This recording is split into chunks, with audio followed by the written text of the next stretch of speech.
Hi friends, welcome to SudhaSri kitchen. இப்போ நம்ம பார்த்துட்டு இருக்கிறது ஈஸியான ஒரு மைசூர் பாக், மில்க் மைசூர் பாக். இது அட்டகாசமான டேஸ்ட்டில் சூப்பராக ரொம்ப ஈஸியாக செய்யலாங்க. பிகினர்ஸ் கூட இது பயம் இல்லாமல் சூப்பராக செய்யலாம். பாகு வைக்கணும் அப்படின்ற எந்த பதமும் தேவையில்லை. ரொம்ப ரொம்ப சூப்பராக இருக்கும். இந்த தீபாவளிக்கு நம்ம இந்த மில்க் மைசூர் பாக் செஞ்சு வீட்டில் எல்லாத்தையும் நல்லா பெறுவாங்களா? நம்மளோட மைசூர் பாக் எப்படி இருக்குன்னு பார்க்கலாமா? ரொம்ப ரொம்ப சூப்பராக சாஃப்டாக ரொம்ப நல்லா இருக்கும் பாருங்களேன். இந்த மாதிரி ரொம்ப நல்லா சாஃப்டாக இருக்கும். பெரியவங்கலேருந்து சின்ன குழந்தைங்க வரைக்கும் எல்லாருமே ரொம்ப விரும்பி சாப்பிடலாம். இந்த மைசூர் பாக்கை எப்படி செய்யறது வீடியோக்குள்ளே போய் பார்க்கலாமா? ஒரு இன்ஸ்டன்ட் மைசூர் பாக் செய்கிறதுக்கு நான் முதல்ல ஒரு சல்லடையில் 1 கப்புக்கு கடலை மாவு எடுத்துக்கிறேன். இந்த கடலை மாவு நல்லா சலிச்சிக்கலாம்.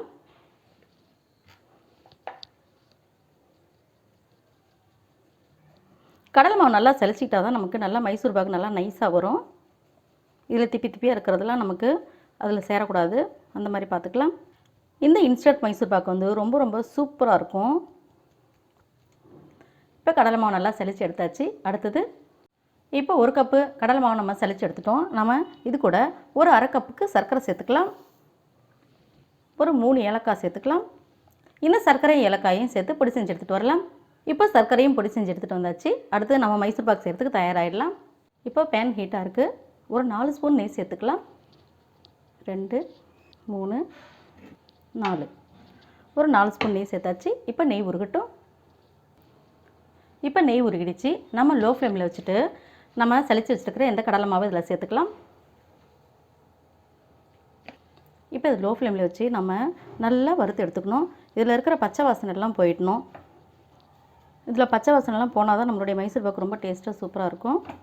இந்த மைசூர் பாக்கை பிகினர்ஸ் கூட ரொம்ப தைரியமாக செய்யலாம். இதை கண்டிப்பாக நம்ம ஒரு 10 நிமிஷமாவது நம்ம லோ ஃப்ளேமில் வச்சு கரிஞ்சிடாமல் நம்ம மெதுவாக இப்படி நம்ம கலந்து விட்டுகிட்டே இருக்கலாம். அப்போ தான் நல்லா வாசனையாக இருக்கும். இல்லைனா அந்த கடல் மாவோட பச்சை வாசனையில் நம்மளுடைய மைசூர் பாக் டேஸ்ட்டே மாறிடும். இப்படி நம்ம கடல மாவு வறுக்கும் போதே நல்ல ஒரு வாசனை வரும். அந்த வாசனை வர சமயத்தில் நம்ம நிறுத்திடலாம். அடுத்தது நம்ம பொடி செஞ்சு வச்சுருக்கிற சர்க்கரை ஏலக்காய் சேர்த்து நம்ம அரைச்சிருக்கோம். அதனால் இதையும் சலிச்சிக்கலாம். அப்படி இதில் சேர்த்து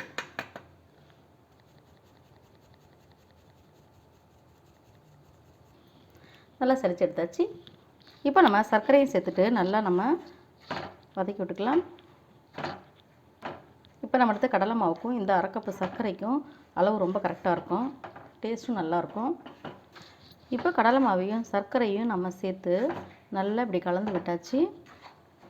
இப்போ மைசூர் பாக்கு பதத்துக்கு நமக்கு வர்றதுக்கு இன்றைக்கி நான் வந்து பால் தான் சேர்க்க போகிறேன். இப்போ 1 கப்பு நம்ம கடலை மாவு எடுத்ததுக்கு 1/2 கப்பு பால் சரியாக இருக்கும்.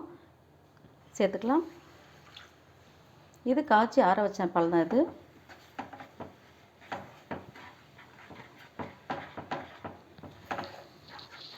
இப்போ கைவிடாமல் கலந்துக்கிட்டே இருக்கலாம். இப்போ பால் சேர்த்தோடனே நமக்கு இந்த ஜீனி நல்லா மெல்ட் ஆகிட்டே இருக்கும். நம்ம கலந்துக்கிட்டு விட்டுகிட்டே இருந்தோம்னா சீக்கிரம் கெட்டி ஆகிடும். இப்போ கைவிடாமல் நல்லா கலந்து விட்டுகிட்டே இருக்கலாம். நம்ம சேர்க்க வேண்டிய பொருளெல்லாம் அவ்வளோதாங்க. இனிமேல் இதை நம்ம மைசூர் பாகு பதத்துக்கு இது நல்லா கலந்து விட்டு இறக்கணும். நிதானமாக லோ ஃப்ளேமில் வச்சு தான் இதை நம்ம செய்யணும். இப்போ பால் கடல் மாவு ஜீனி எல்லாத்தையும் சேர்த்து நல்லா இதே மாதிரி கெட்டியாக வர வரைக்கும் நல்லா இப்படி கைவிடாமல் கலந்துக்கிட்டே இருக்கணும்.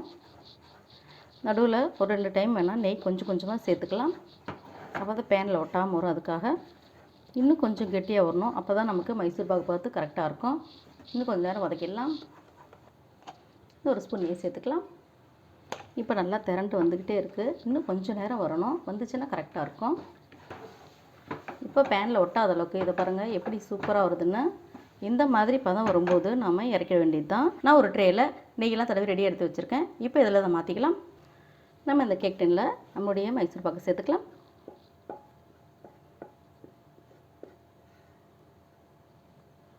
சேர்த்தாச்சு. இப்போ இந்த ட்ரேயில் இது நல்லா ஒரே பக்கமாக இருக்கிற மாதிரி சமன்படுத்தி எடுத்து வச்சிடலாம். இப்போ நம்ம ஒரே மாதிரி இதை சமன்படுத்தி எடுத்து வச்சிடலாம். நம்மளோட மைசூர் பாக்கை நல்லா சமன்படுத்தி இந்த ட்ரேயில் எடுத்து வச்சாச்சு. இது கொஞ்சம் சூடாகட்டும். சூடாகின பிறகு எடுத்து செஞ்சால் தான் கரெக்டாக வரும். நம்மளோட மைசூர் பாக் இந்த மாதிரி நல்லா சூடாகி ரெடியாக வந்துருச்சு. இப்போ ஒரு கத்தியில் ஓரமாக கொஞ்சமாக நெய் அப்ளை பண்ணிவிட்டு ஓரமெல்லாம் ஃப்ரீ பண்ணிட்டோம்னா நமக்கு டக்குன்னு வெளில வந்துடும். இப்போ ஒரு பிளேட்டை வச்சு இந்த ஃப்ரீ பண்ணி வச்சுருக்கிற அந்த மைசூர் பாக்கை தலைக்கீழ வச்சு தட்டு தட்டிடலாம். இப்போ எடுத்துடலாம். நம்மளோட அருமையான மைசூர் பாக் ரொம்ப சூப்பராக சாஃப்டாக அருமையாக ரெடி ஆகி வந்துருச்சு. இப்போ நம்மளோட மைசூர் பாக்கை கட் பண்ணிக்கலாம். நம்ம கத்தியில் கட் பண்ணுறதா இருந்தால் நம்ம இந்த கத்தி மேலே கொஞ்சமாக நெய் அப்ளை பண்ணிவிட்டு அதுக்கப்புறம் கட் பண்ணோம்னா கரெக்டாக வரும். அப்படி கத்தியில் கட் பண்ண வரல அப்படின்னா நம்ம வீட்டில் இந்த மாதிரி நூல் எதாவது இருக்கும், பூ கட்டுற நூலாக இருந்தாலும் சரி, நம்ம தைக்கிற நூலாக இருந்தாலும் சரி, எதுவாக இருந்தாலும் சரி, அதை எடுத்து நம்ம இப்படி எந்த இடத்துல அளவு வேணுமோ அந்த இடத்துல இப்படி வச்சு கரெக்டாக விழும் நமக்கு. நான் இன்றைக்கி ஸ்கொயராக கட் பண்ண போகிறேன்.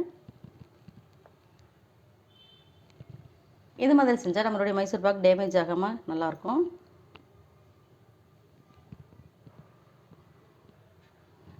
எவ்வளோ சூப்பராக ரெடி ஆகிடுச்சு பாருங்கள். பார்க்கும்போதே சாப்பிடணும் போல் இருக்குல்ல. நம்மளோட அருமையான மில்க் மைசூர் பாக் ரொம்ப சூப்பராக அட்டகாசமாக ரெடி ஆகிருக்கு. பார்க்கும்போதே சாப்பிடணும் போல் இருக்குல்ல. எவ்வளோ அழகாக இருக்குது பாருங்கள். உங்களுக்கு இந்த மைசூர் பாக் ரெசிபி பிடிச்சிருந்துச்சுன்னா சுதாஸ்ரீ கிச்சனுக்கு சப்ஸ்கிரைப் பண்ணுங்கள், ஃப்ரெண்ட்ஸ் அண்ட் ரிலேட்டிவ் ஷேர் பண்ணுங்கள், லைக் பண்ணுங்கள், கமெண்ட் பண்ணுங்கள். ஆரோக்கியமானதை சமைப்போம், ஆனந்தமாக இருப்போம். தேங்க்யூ.